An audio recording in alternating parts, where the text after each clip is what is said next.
안녕하세요. 오늘의 사연입니다. 저는 30대 여자입니다. 3살 연상의 남편과 5살 된 딸과 셋이 살고 있어요. 제 친정집은 지방에 있어서 명절 때만 고향에 내려가곤 해요. 게다가 저는 외동딸이고 형제 자매가 없어서 친척이 별로 없어요. 반면 남편은 누나와 여동생이 있어요. 시댁은 우리 집에서 가까운 거리에 살고 있어서 만나는 빈도가 매우 높아요. 특히 시어머니와 시누는 저를 친딸 친언니처럼 대해줘서 함께 맛집 가기도 하고 쇼핑하러 가기도 해요. 시어머니의 나이는 60대인데 일하셔서 그런지 정보 센스도 좋으세요. 그래서 대화를 하는 게 매우 즐거워요. 언젠가는 제가 입은 옷이 마음에 든다며 똑같은 옷을 사서 입어도 괜찮냐고 하시는데 그러시면서 제 옷도 함께 사주시는 센스까지 보여주세요. 저도 이렇게 예쁘게 늙어가고 싶다는 생각이 들게 하세요.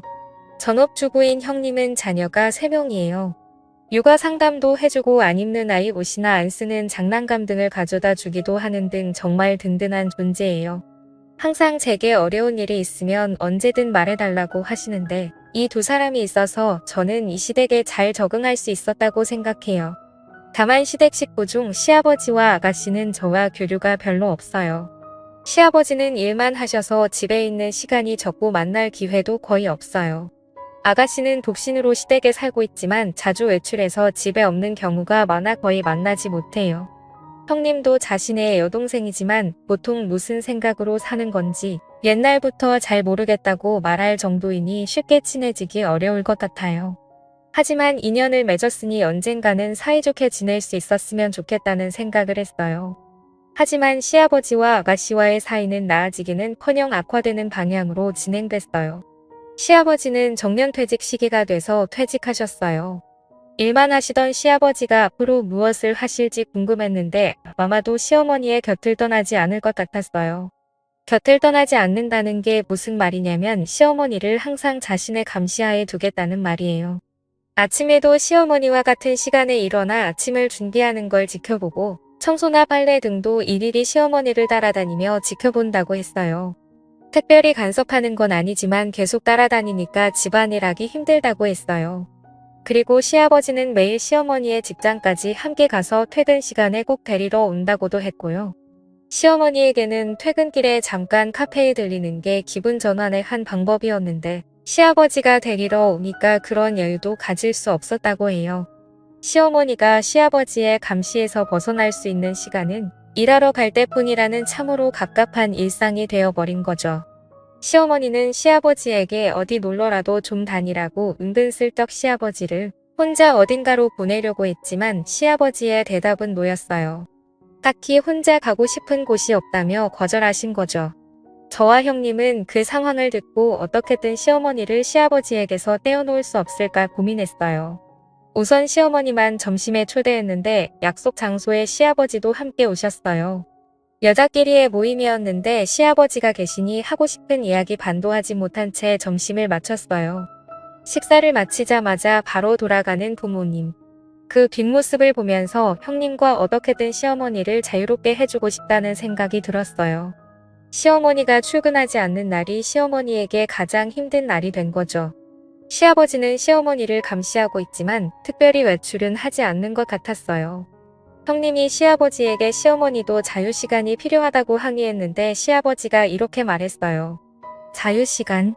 나는 엄마의 시간을 뺏는 게 아니라 그냥 따라다니는 것뿐이야. 그게 뭐 어때서 그래? 엄마의 자유는 어떻게 하죠? 여자들끼리의 식사 모임까지 따라다니는 건 정말 이해할 수 없는데 말이에요. 엄마는 퇴근길에 카페에서 여유롭게 시간을 보내는 걸 좋아하시는데 그마저도 못하게 하시는 건 엄마를 괴롭히는 거나 마찬가지라고요. 이건 나랑 엄마의 문제야. 너는 아무 상관없는 일이니까 끼지 말고 있어. 시아버지는 그렇게 말하고는 자기 방으로 돌아갔다고 해요. 시아버지의 스토커 같은 행동 어떻게 하면 해결할 수 있을까? 시아버지가 시어머니를 따라다니기 시작한 지 3개월이 지났어요. 그리고 최근 들어 시어머니의 건강이 나빠지는 것 같았어요. 시어머니는 그동안 감기 한 번 걸리지 않으시는 분이셨거든요. 그런데 시어머니를 만나러 가면 왠지 모르게 기운이 없어 보였어요. 게다가 안색도 매우 안 좋아 보였어요. 어머님 몸이 안 좋으시면 제가 집안일 도와드릴게요. 라고 말했는데 시어머니가 대답하기도 전에 시아버지가 며느라 이 집의 집안일은 이 사람이 하기로 돼 있어. 우리 집의 규칙을 잘 모르나 본데 며느리가 도와줄 수 있는 건 아무것도 없어. 잘 모르면서 도와주겠다고 함부로 말하지 마. 우리가 도와주러 오는 것조차 거부하셨어요. 시어머니는 그런 모습을 보고 며느라 나는 괜찮으니까 걱정하지 마. 건강은 내 장점이야. 아직 건강은 이상 없어. 라고 말했지만 시어머니의 얼굴은 좋아 보이지 않았어요. 시어머니의 건강이 걱정돼서 시간 내서 시댁에 자주 찾아뵙고 했어요. 그러던 어느 날 시어머니는 누가 봐도 병원에 데려가야 할 정도로 몸이 많이 쇠약해졌어요. 대화도 할 수 없을 정도로 시어머니는 고통스러운 표정으로 얕은 호흡을 반복했어요. 이건 당장 병원에 가야 한다고 생각했고 저는 즉시 구급차를 불렀어요. 10분 정도 후에 구급차가 도착했어요. 그런데 시아버지가 구급대원들을 돌려보내려고 하는 거예요. 우리 집에는 아픈 사람이 없다며 빨리 돌아가라고 구급대원들을 다그치는 거죠. 저는 시아버지가 도대체 왜 이러는 거지? 이렇게 고통스러워하는 시어머니가 있는데 저는 시아버지를 무시하고 구급대원들에게 시어머니를 이송해달라고 부탁했어요. 시아버지는 끝까지 병원은 무슨 병원이냐며 소리를 지어서 제가 구급차에 동승했어요. 병원에 도착하자마자 남편에게 연락했어요.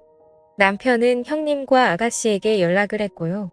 형님은 곧장 병원으로 오겠다고 했다는데 아가씨는 연락이 되지 않는다고 했어요.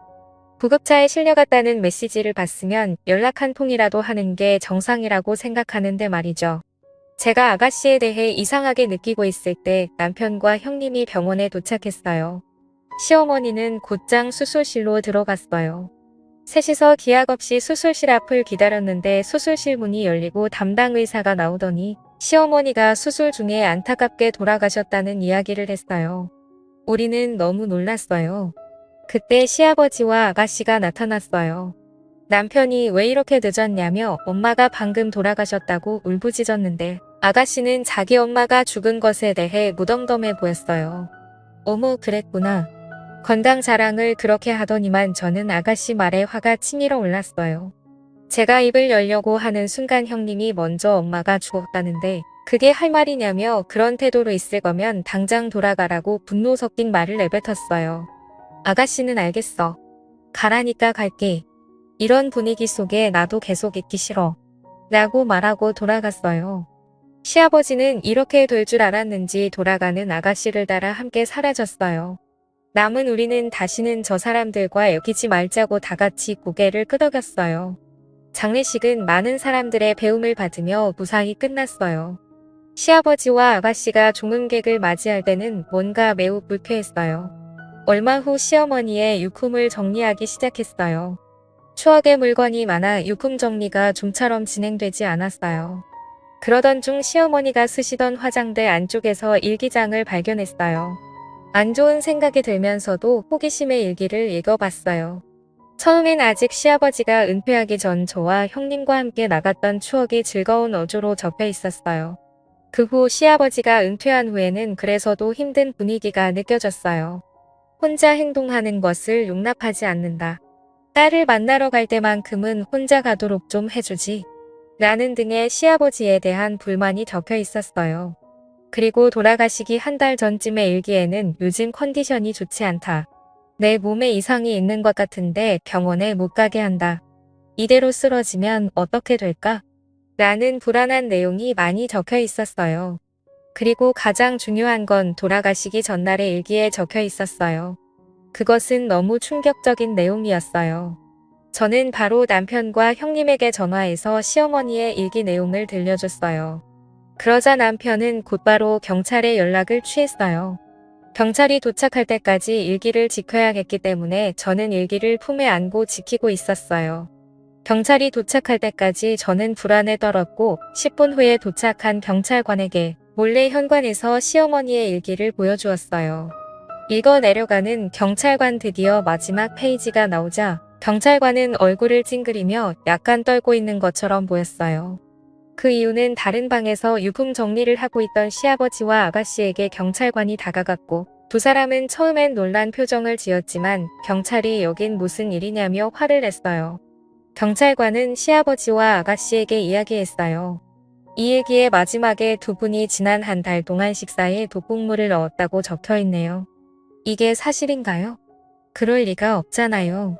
우리가 어떻게 독을 넣었다는 거예요? 라고 아가씨가 반박했어요.